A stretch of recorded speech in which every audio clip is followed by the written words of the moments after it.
All right, folks, up next on the Second Chance podcast with Jeff Robinson, we're going to hear from Shana Francesca. And Shana is the founder and CEO of a company called Concinnate LLC. She helps transform and is revolutionizing leadership, and especially in the women's leadership space. That's probably just the brief part of the conversation, but she has a story that got her to where she is now. And it's an amazing story of a second chance and the things that went on in her life that helped set her off and on her path to where she is today. It's a powerful story. Let me know what you think. You're going to know people that needs to hear this episode. And I really appreciate you sharing it. I really appreciate you sending this along, tagging your friends. We all know someone who's in a similar situation that she was many years ago. And the power of this conversation helps hopefully helps those folks find hope in their own life. Appreciate you sharing it. Let me know what I can do to help. Thank you for all your feedback. And let me know what you think about the episode. Today on the Second Chance podcast, I'm honored to have Shana Francesca with us. Shana is a keynote speaker, consultant, and founder and CEO of Concinnate LLC. She's a scholar of international and ethical leadership, and she's on a mission to transform how we approach relationships and leadership. But Shana's story didn't start at the top. She rebuilt her life after leaving the cult she was raised in at 26, walking away from almost everyone she knew. Her relentless curiosity and drive for a better life led her to launch her first business at 32 and on her second in 2020, carving out her own path and redefining what's possible for herself and others. Today, we're going to dig into her journey, explore the impact of community and leadership, and find out how her curiosity led her to where she is now. Shana, welcome to the podcast. Yeah, thanks for having me, Jeff. Yeah, absolutely. And for folks you don't know, I was rehearsing her name, and I just want to ask real quick before we kick off. Did I get all of it right? Nailed it. You got it. Hey, listen, I'm winning my day. This is great. You are. Thank you so much for being with us. I'm excited.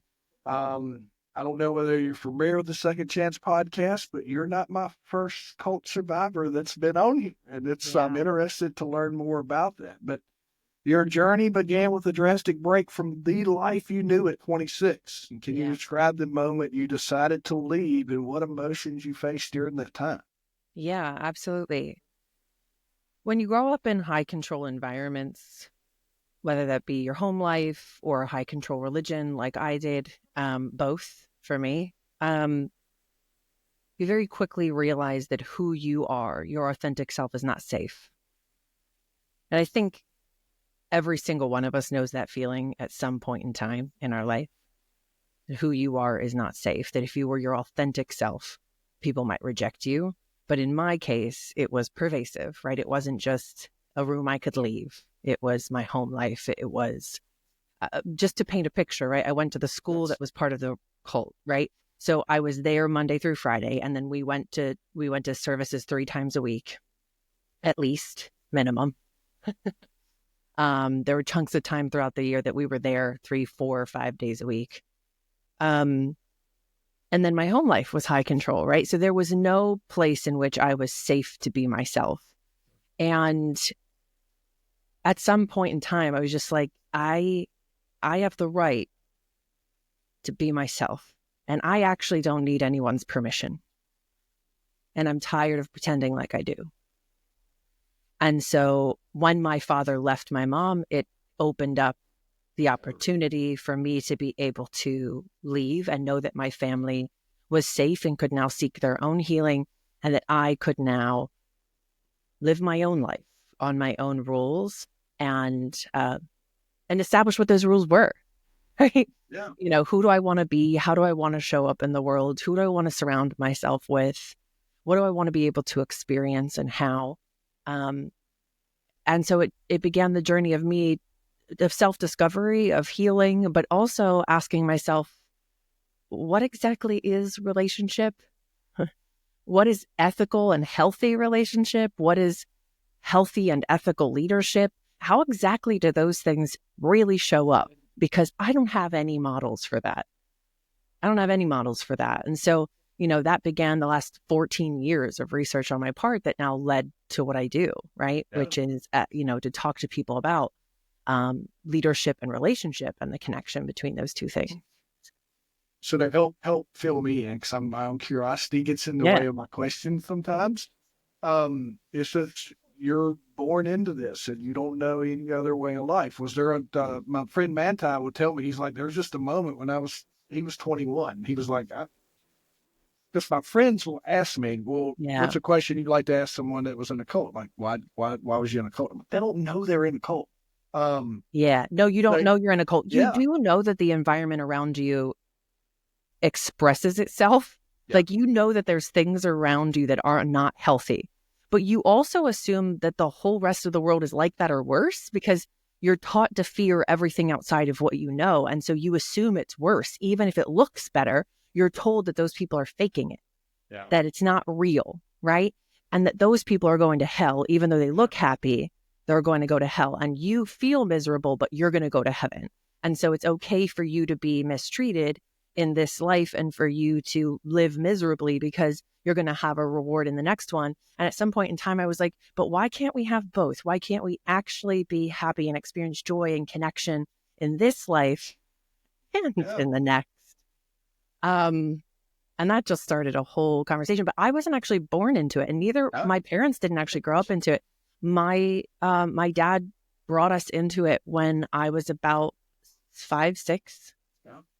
Yeah. So it was, he was seeking out an environment that empowered his abusive nature. Yeah. I got you there.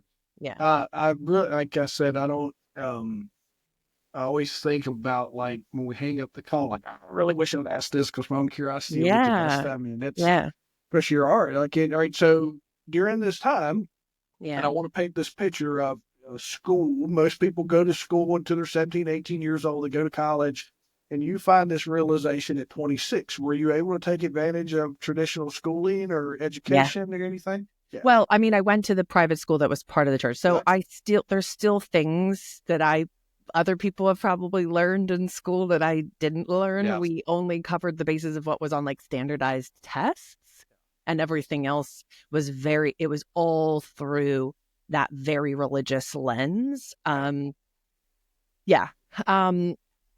I was being forced by my father to go to a college or university that also shared the same ideology, right? And I was like, no. Even back then, and I was young, I was 17 when I went to college. Even back then, I was like, no, I'm not doing that. I don't want that. And the rationale was that if I went to those schools, like, I was supposed to search for a husband. I was supposed to go and get married and start having kids and live with my husband on campus while he finished it. Like, it was very scripted. And I was like, I don't want that. All right, so now you get my curiosity going again. All right, there's a 17-year-old girl that is calling BS. Like, you're I'm not. And where does this power come from? And because here's where I'm in my head. There's another 17-year-old girl right now that is going to flip this episode on, and they're going to hear you. Where did that power from you come from? Well, for me, there was a crack. There was a big old crack driven right through the facade, the bubble, whatever you want to call it, that I was being raised within. And that is, and trigger warning for anyone listening, I'm about to talk about sexual assault. My father sexually assaulted me when I was 15. And he had forced me to take a chastity pledge at 12 in front of our 2,000 person church. And I had wanted it. I was like, if I'm being forced to do this, okay, fine. But I want to do it privately, right? And that was not an option. And it was my father declaring ownership of my body to the entire population, right? And I didn't know that's exactly what he was doing, but I had this really icky feeling about the whole thing. And little did I know that he was grooming me, and 3 years later, he would sexually assault me. And at that moment, I was like, and I'm done. I may not be able to leave, and I may not be sure of what way is up and what way is down, and what I believe and what is real and what is not. but I do know that this isn't okay.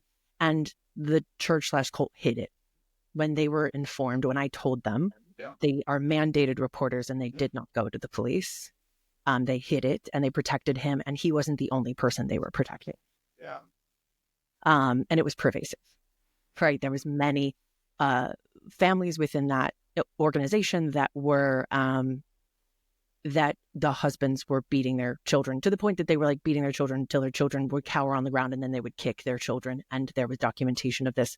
And like one of the wives went to the police, and the church told her, if you press charges, you're out. We won't help you.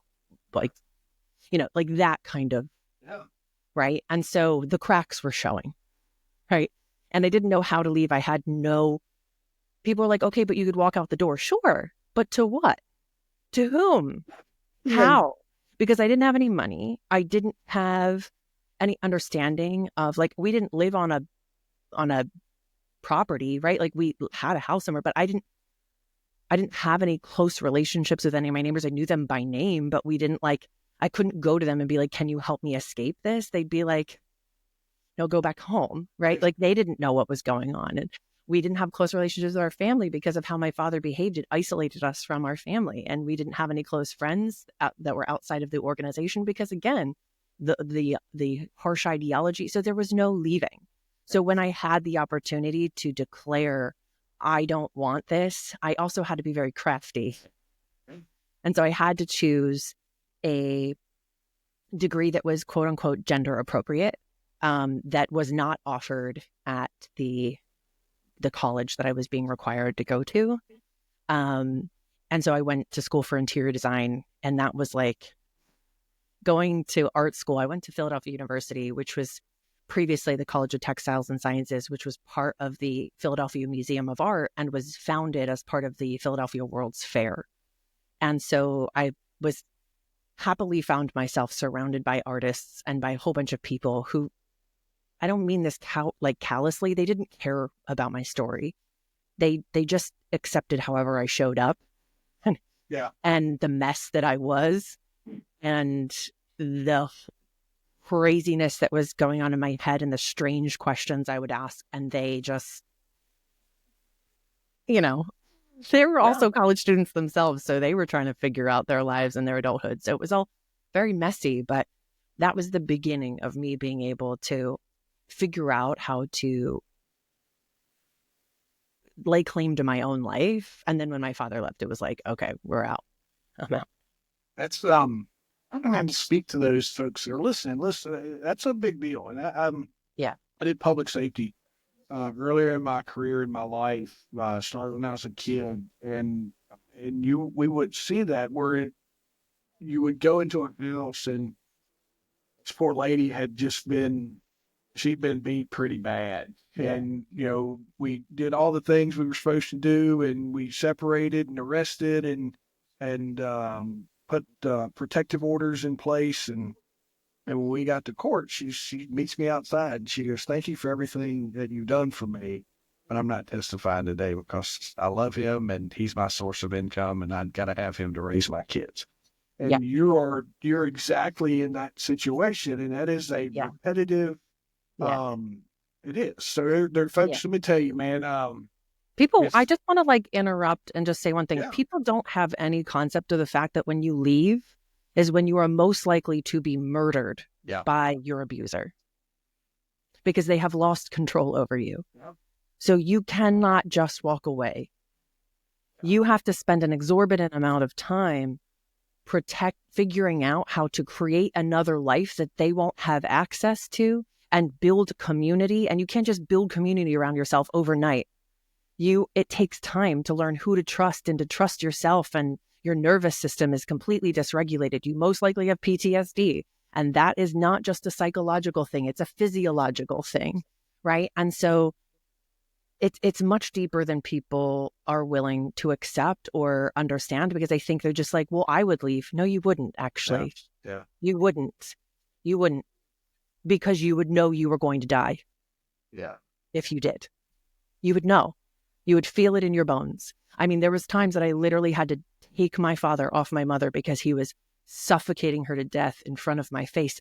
I knew if I just up and left, he would either murder me, but most likely murder my family members as retaliation. And I could not do that. So it's not so simple. No. It's very, very hard. And I know it frustrates the people around someone who quote unquote won't leave, but it's not that simple. It's really not. I appreciate your insight on that. And I hope there's thousands and thousands of ears that are listening to this. Yeah. Because it's, I teach my kids in athletics, it's easy to sit here and say what you're going to do. Using that as a horrible example. For It's sure. easy for me to do a lot of things, but when it comes down to it, it's a whole different situation. And your insight and experience is something that is, I really seriously appreciate you sharing that. And I hope that folks, if somebody needs to hear this, share it, share this with them. And this takes us to kind of that other process of leaving that environment. Did it involve an unlearning and relearning of many things? Oh, and what mindsets did you have to let go of? And then which new ones did you learn? Yeah. When you grow up in an abusive household and an abusive environment, the thing that you have to realize very quickly is you're catnip for narcissists. Is that you've literally been raised to default to someone else's authority. And you don't realize how deep that runs. You don't realize the unconscious way it is bled into every aspect of how you show up in the world. Even if you're quote unquote rebellious, even if you're pushing back against that in your life and you think I'm not doing that anymore. It still shows up. And it's why I do the work that I do now, because I literally had to sit myself down and be like, why do you keep finding your way into these really abusive relationships or people who are taking advantage of you, bosses, romantic partners, friendships, right? And I was like, it's because I don't know what actual healthy relationship looks like. I don't know. And no one ever modeled it for me. And so I have to figure that out. I have to look for models. I have to look for information. I need to educate myself along with healing, right? Along with the therapy, along with the personal development. I had to learn about PTSD, complex PTSD. I had to educate myself to understand what it is and how it shows up so I could really realize that that was not my personality. That was trauma, right? How long, what's your timeline? Is PTSD is a very household word now. Yeah. Is PTSD a household name, or is it a buzzword when you're going through your time, or is it something we're still learning about? So I didn't know about complex PTSD then. Yeah. And then as I started doing research and reading and talking to a therapist and learning more about trauma, I was like, oh, that's me. And there's a test. It's like an ACE. Yeah. And I was like, oh, I have 9 of those 10 things. I could have wrote this. Did I write this? Is this right? Did someone someone watching? Yeah, something. The cameras can come out. Someone watching with. You touched on those relationships. Stay there. Because here's what I teach people: you're a product of the 5 people you let in your life. And the 5 people you surround yourself with. If you're broke, you're probably hanging out with broke people. But you're coming out of this situation. Restarting everything. Yeah. What are those pivotal relationships and connections that help guide you the most? I actually joined the salsa dancing world. Salsa dancing community. And it became somatic therapy for me, just being able to move trauma through my body and reset my nervous system. But also I met some incredible people there who have become lifelong friends. And that became like a safe place for me. And then I started a book club. Yeah. And a personal development book club. And there was one person in my life who I had known since I had started college. And she introduced me to her then roommate who was going for her master's, her MBA. And we became friends. We're still friends to this day. And she introduced me to a couple other people, and we all started this book club together. And we started with Amy Cuddy's book, Presence, which talks about tricking your body into being brave and confident. And I was like, oh, I need that. Let's read that book. And so these were, people who were doing big things in their life, had not grown up in a cult, but understood, like my one friend had grown up with an alcoholic mother. And, my other friend had grown up in a kind of a very religious household, but not like, so they had some basic understanding of what my life might have been like in the most extreme version. And so there was an ability for them to connect with me and for me to feel safe with them, to tell them my story and them not look at me like I was nuts. And so there was these, just beginnings of finding healthy relationship. And luckily, the people I met then, I was 29 when I started the book club. We're still friends. We not, now, right? And it's 11 years later. So, and there's other friends who have come into my life throughout that time. And so it's beautiful to know that as you learn and as you grow and you seek out, healthy relationships, you can find them. There are people who don't want to hurt you in this world and do want to help you and support you as you grow and learn and figure out how to become yourself. There are lots of people like that. And there's actually far more people who grew up in abusive and high control relationship or high control environments than you think, who can in fact relate to you. Yeah. So somewhere along this line, there's this entrepreneurial side that comes along. Yeah. There's this entrepreneurial side. We launching a business and when you're 32, and then a second one in the year 2020. Yeah. I think we may have learned some things from our first business that helped us launch over in that.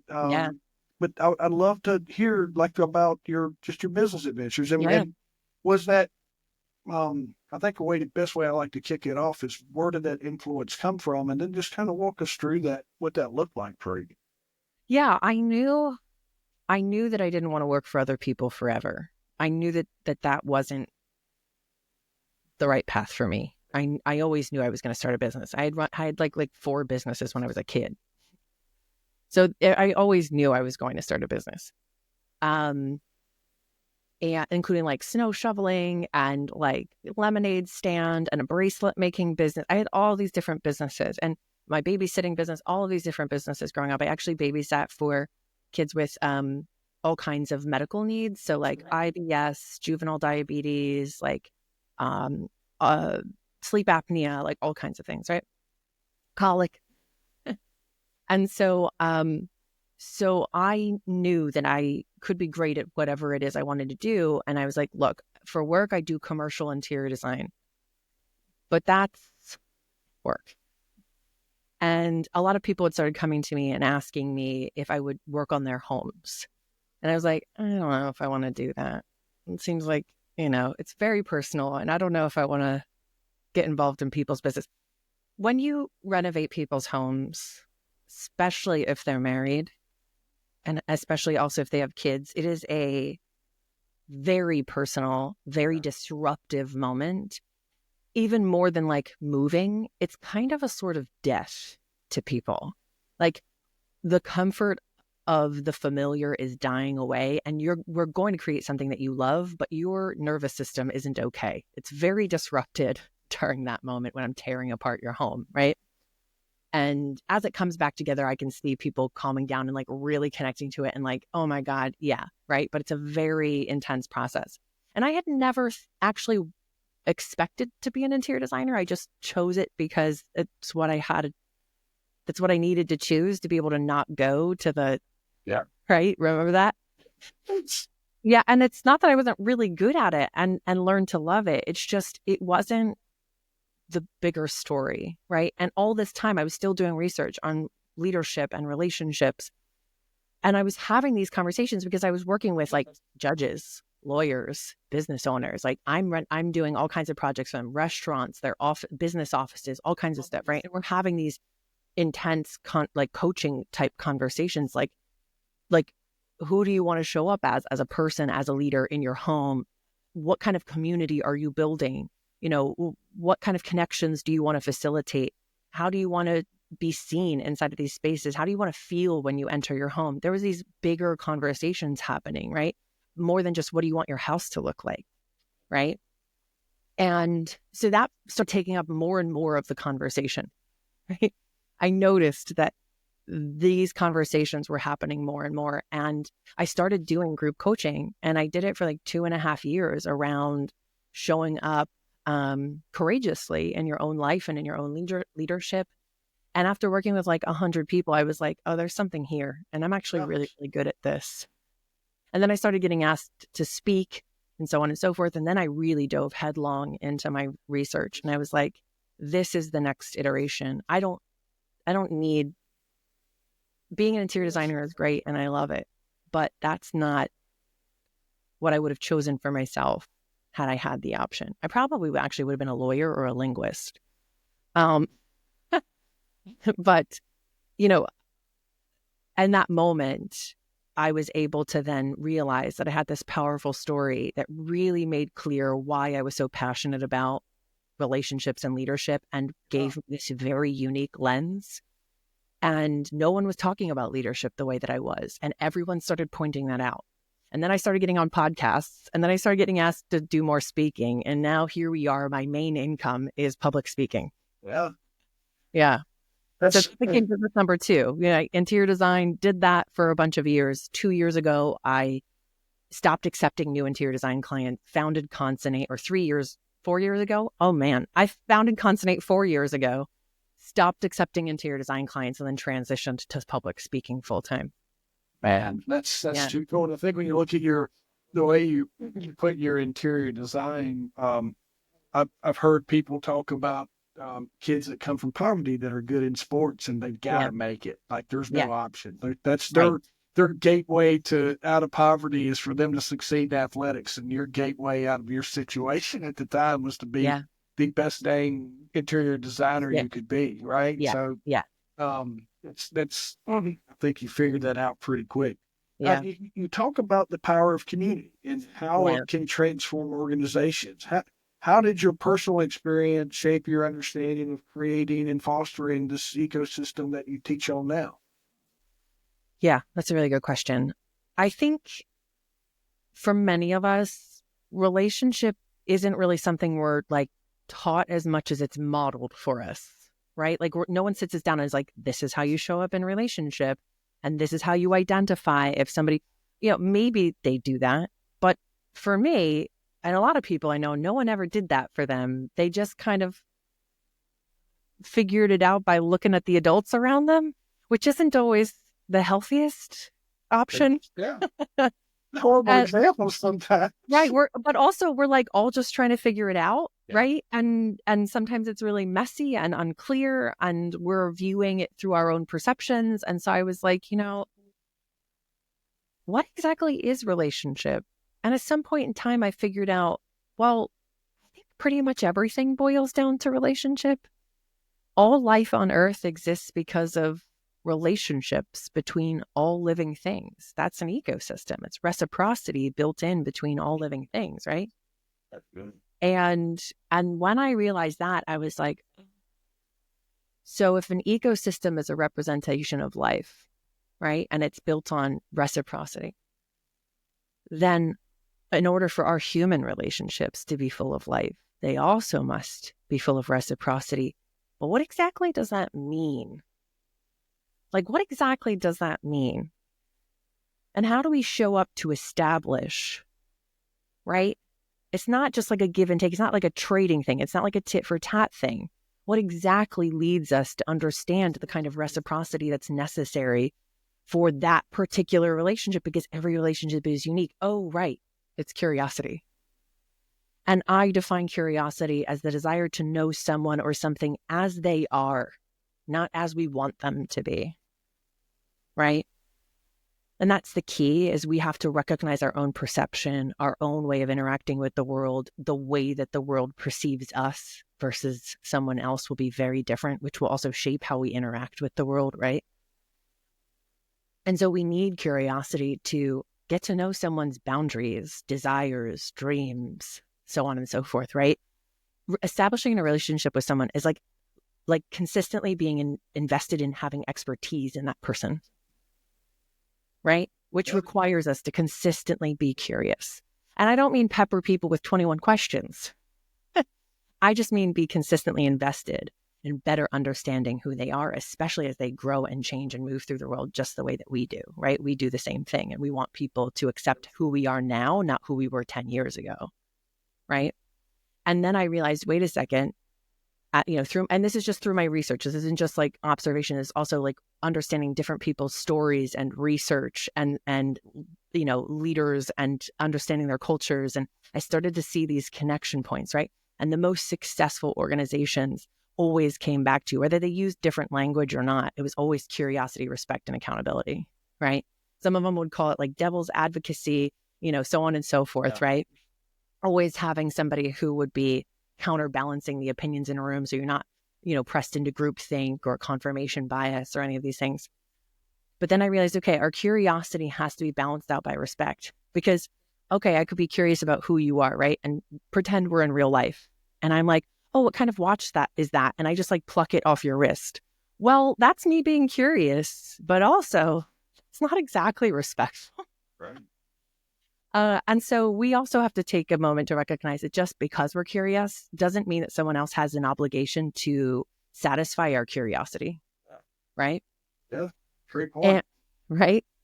And so part of our curiosity needs to be understanding other people's boundaries and wants and desires for how they show up in the world, and to decide whether or not that feels good for us, of whether or not we're going to choose to stay in that person's life or remove ourselves, because our boundaries are for us, not for other people. Absolutely. Right. Yeah. And then also accountability, right? Because without the accountability aspect, and I define accountability as the desire or taking responsibility for the impact of our actions on the people and the lives that have been and are being impacted. And part of that responsibility is to learn more, make it right, and do better. And when we avoid accountability, or when we are trying to preserve our own comfort to avoid looking weak or bad or wrong or whatever, fill in the blank, we are preserving our own comfort and normalizing harm to someone else at the same time. Which, by the way, when you continue doing that, is called abuse. Whether you mean to or not, whether that's your intention or not, whether you are wanting to or accepting of that word, when you normalize your own comfort at the cost of someone else's harm, that's abuse.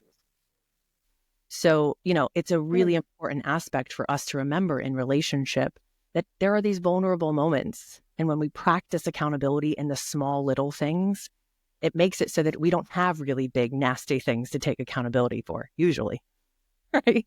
Yeah. Because we pay attention and we protect our relationship with the people around us by normalizing accountability. You're so passionate in what you do that you're even launching a subscription model around this. I am. To help small business owners and entrepreneurs. There's a lot of inspiration behind this, but specifically to that subscription model and to help small businesses, what kind of inspired more that reoccurring side of this? What kind of inspired you to create this offering, and what impact do you hope that it'll have? Yeah. So, I know how it was when I first started out, right? There was so much information that I wanted to have access to, but I knew I couldn't just spend hundreds and thousands of dollars on taking workshops and attending conferences. I needed to be careful with the money that was coming in. And so I'm probably about a week away from launching the subscription model. By the time this airs, it'll be out. Yeah, absolutely. I want to be able to, so my virtual workshops, when somebody takes them live, right, they are like $125 to $300 each, right, which is still pretty accessible, right? When I speak live, people are paying me thousands of dollars. But I realized, like, hey, what if a small business owner or somebody who's looking to start their business, or somebody who just wants to advance their career, and they don't, maybe they're a single parent, maybe they're living paycheck to paycheck, maybe 100 other different scenarios I haven't thought of. And, if I could give them access for $150 a year to all of my workshops, just in about 10-minute segments, right? So they can maybe after they put the kids to bed, before they, do whatever it is they do to care for themselves, they can, hop on and go through a chapter of one of my workshops and be able to, nourish themselves and better understand relationship and so on and so forth. And so it's just about access, right? It's just about giving people, different access at whatever feels good for them. And over the holidays, I'm going to be launching it as like a discounted packages so that people can get even more value, because I just want to make sure that people have access to the information and for themselves. I don't think that, and I've said this a couple times, folks, my situation of growing up is nowhere near as yours. A whole lot of craziness, but folks like us that have, you don't realize how much we want to help, and Oh, for sure. the programs that you're putting together, and when you come out of the background that you have, and you've lived a life, and you had to deal with the things you did, we try to push as much forward as we can. Yeah. So I hope folks, if you listen to this, take advantage of that. That's a Yeah. big deal for the access that you can get. And then it also steps us into that person that may be on the fence or is like, I don't know, but you've restarted your life and your career path. Yeah. What advice do you give others that are thinking about making a drastic change but are paralyzed by fear? Nothing worth doing. Absolutely nothing I've ever done that has been worth doing was I not scared crapless about. That's exactly right. I'm sorry, but it all happens. Yeah, it's all. I mean, I do lots of things I'm scared of every single day, and that's how I know that I'm doing what I'm meant to be doing, because I do it anyway.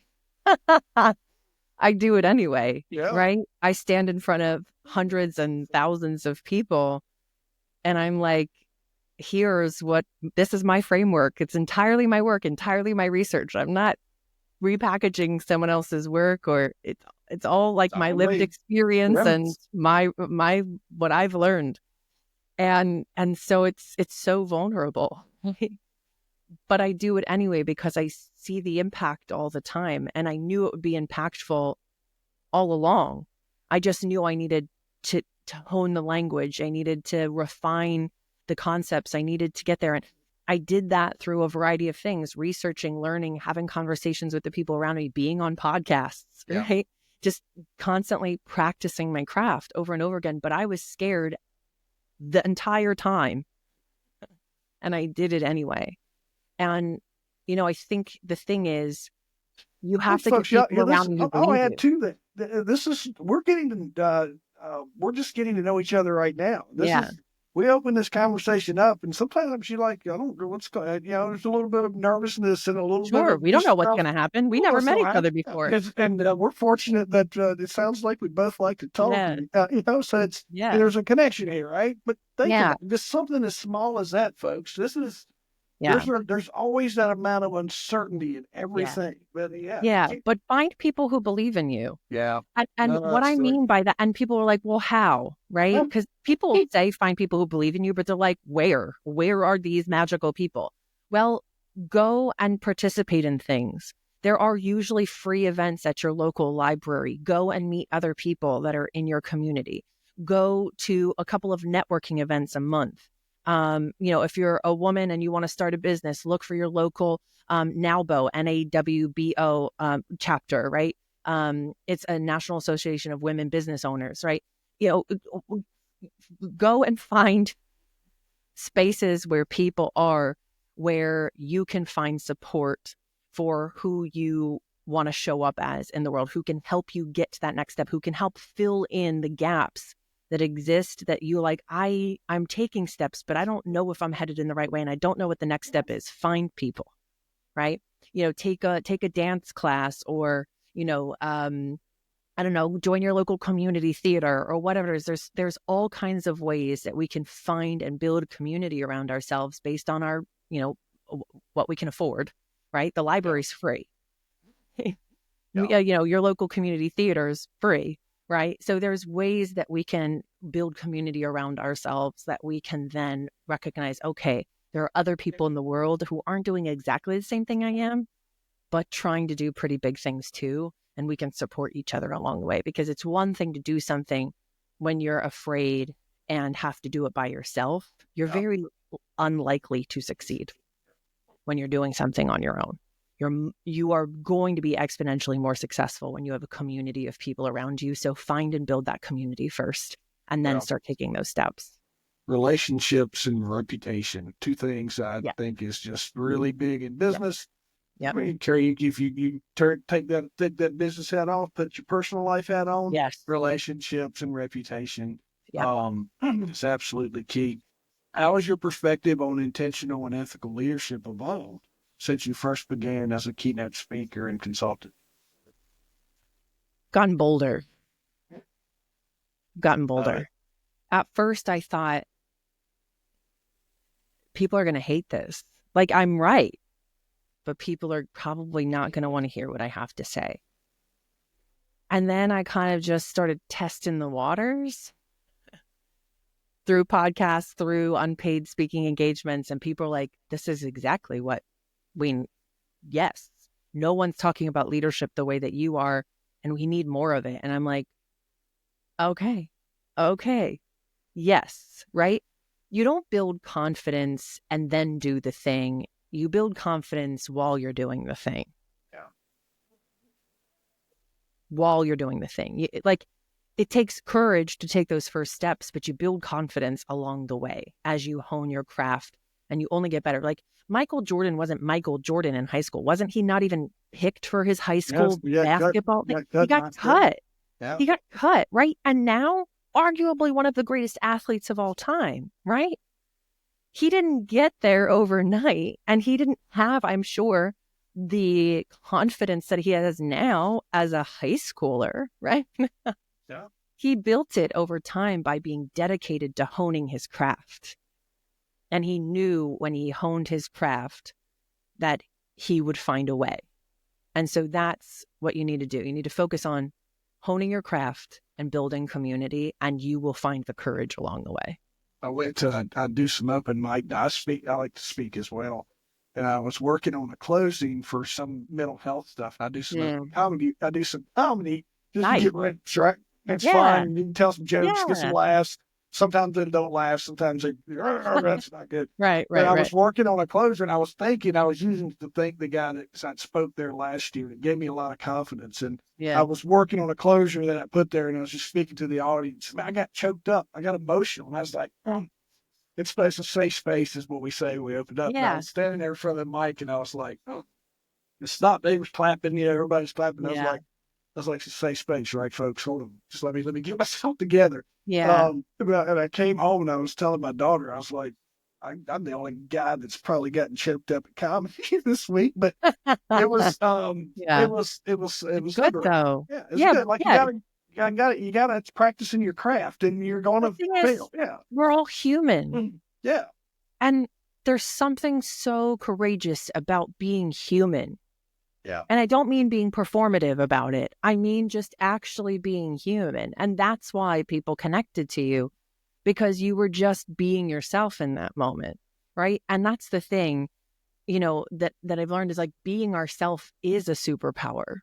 I don't want to be like any other speaker that has ever existed. I just want to be myself. When I stand on that stage, I am myself, right? And who I am is who some people are looking for. The way that I phrase things, the way that I relate concepts is the way that some people, not all people, are going to connect to, right? And those are my people, and those are who I'm talking to. I'm not talking to the people who don't like me or don't connect to me or feel offended by what I say or feel defensive or whatever it is. I'm focusing my energy on the people who are interested in learning and growing and building beautiful relationships and being incredible leaders and building beautiful communities. That's who I'm talking to. Yeah. That's where I spend my energy. Folks struggle with it because they want to be everything for everybody. Now, There's as no someone such like, hey, thing. who's your customer? Everybody, I'm like, no, it's not. We need to work on that. You don't find people who you don't Yeah. want people who don't like you, right? Right. You don't Right. want the ones that can't stand up, Yeah. who don't like you, that Yeah. they just don't associate with you. Yeah. So Oh, I'm sure some people genuinely don't like me, and that's yeah. okay. I like her I'm stuff. okay with But that. I like her stuff. She don't like her. I like her. I Yeah. like her, but I like her stuff. Yeah. Both ways. Whatever. Is there a particular moment or person you credit as a turning point to finding your purpose? Hmm. Probably people like Maya Angelou, right? I saw her speak when I was in my teens, late teens, I think. It's a long time ago. She was still alive then. And I remember her and my story are not the same, but they're both touched by abuse, both touched by growing up poor. I didn't grow up in poverty, but I grew up working class, right? My parents did very rarely made it paycheck to paycheck. Plenty of times where, my parents were in the restaurant industry, so they would eat at work because, there wasn't enough food at home, right? Or the lights would be out or the water would be off or whatever it was for a couple of days at a time. Back then, they could also shut off your water. They can't do that anymore.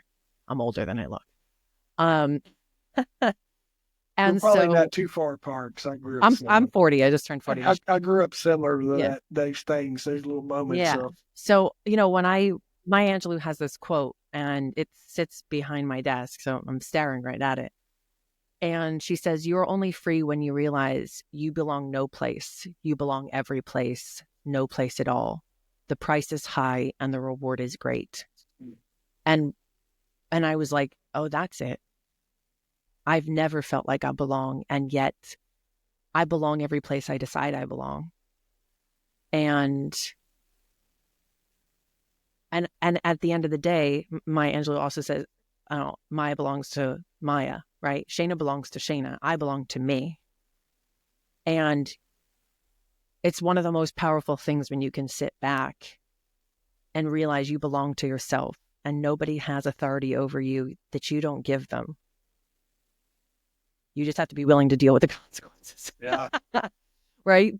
But no one has authority over you. You don't give them. And so when you realize that, there's a confidence that comes from knowing you belong to yourself and no one is owed anything as far as your life is concerned. And I don't mean that selfishly. I just mean you belong to yourself. Anybody who pretends they're entitled to you, you should run. And when I realized that, right, when I was able to sit with that and I saw that quote, I was like, yeah, I'm just going to spend the rest of my life being myself, whatever that means. And I'm going to reserve the right to change my mind as I learn more and I grow. And it's going to be messy. It's going to be great. And here we are. It is messy and it is great. credit a lot of people for picking up my pieces sometimes. Like, thank you for helping me pick up my pieces or help sweep the trash. Sweep the trash. Oh, yeah, there's plenty of people in my life. How can folks get in touch with you? Sure. Yeah. The best way is through my website. My contact information is there. You can also subscribe to my email blast. It goes out once a week. It's not salesy. Every once in a while I send out information, but mostly I'm telling stories and sharing what I'm doing in the world. But my contact information is there. So feel free to email me or connect with me. And if there's like a workshop or something that you want to attend, let me know, because whenever there's room or space for somebody else, I'll reach out to those people and be like, hey, you want to hop on for free? Right. So don't be afraid to reach out. If there's a workshop that really connects with you and you're like, financially, I just can't do it, let me know. But for those of you who can afford it, please pay me. Please pay me. I'll tell you, the paying tickets helps that goodwill side. It does. Exactly.